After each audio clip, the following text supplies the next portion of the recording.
यक्षिणी ने साधक की ओर देखते हुए गहरी आवाज में कहा, अब समय आ गया है कि सच उजागर हो। यक्षिणी के शरीर से काले धुएं की लहरें उठने लगीं, जैसे वह अपने मायावी रूप को त्याग रही हो। उसकी आंखें अब पूरी तरह काली हो गईं और मंदिर की दीवारें कंपन करने लगीं। यक्षिणी का शरीर 3 अलग अलग रूपों में बदलने लगा, दया, विनाश और न्याय। साधक घुटनों के बल गिर पड़ा। उसकी आंखों में असहनीय भय और पछतावे का भाव था। यक्षिणी ने चीखते हुए कहा, जो बीज तुमने बोया था वही शाप बनकर सामने खड़ा है। साधक ने कांपती आवाज में पूछा, क्या मेरा ही कर्म अब मेरे विरुद्ध खड़ा है? यक्षिणी ने ठंडी मुस्कान के साथ कहा, तुम अपने कर्मों से बच नहीं सकते। यक्षिणी ने विचित्र रूप प्रकट किया तो साधक ने रोते हुए कहा, मुझे मुक्ति दो। यक्षिणी की आवाज गूंज उठी, मुक्ति नहीं, यह शाप तुम्हारे अतीत का परिणाम है। साधक व्यास यक्षिणी के साथ एक रहस्यमयी गुफा में खड़ा है। चारों ओर धुंध फैली हुई है। अचानक धुंध के बीच एक दृश्य उभरता है। एक भव्य सिंहासन पर एक क्रूर राजा बैठा है। उसके सामने भयभीत प्रजा घुटनों के बल बैठी है।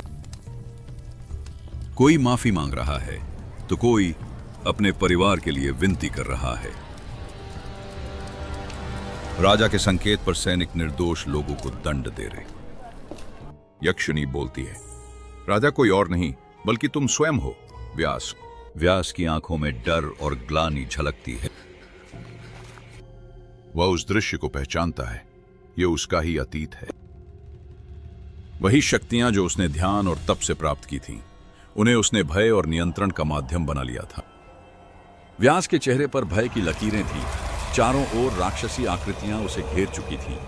धुएं से लिपटी हुई वह सुनहरी वस्त्रों में यक्षिणी मुस्कुरा रही थी, मानो हर रहस्य उसी के पास हो। व्यास के मन में छिपे पुराने अपराध यक्षिणी की आंखों में झलकने लगे। तुमने जो किया व्यास, वह अब तुम्हें मुक्त नहीं होने देगा। यक्षिणी की वाणी गूंजती रही। व्यास की आंखों से आंसू गिर पड़े, जैसे आत्मा ने स्वयं को क्षमा मांगते हुए उजागर कर दिया हो। अगर तुमने सत्य को स्वीकारा तो हो सकता है यह श्राप टूट जाए। यक्षिणी की आवाज में बदलाव था। व्यास ने आंखें मूंदी और श्वास को स्थिर किया। अब वह अपने भीतर के अंधकार से जूझने को तैयार था। अब वही दिव्य शक्तियां उसके भीतर अपराध बोध बनकर जलने लगी, जब उसे अपने कर्मों का सच्चा अर्थ समझ में आया। क्या व्यास अपने कर्मों की सजा पाएगा या फिर यक्षिणी साधक को रहस्य में और अधिक उलझा देगी?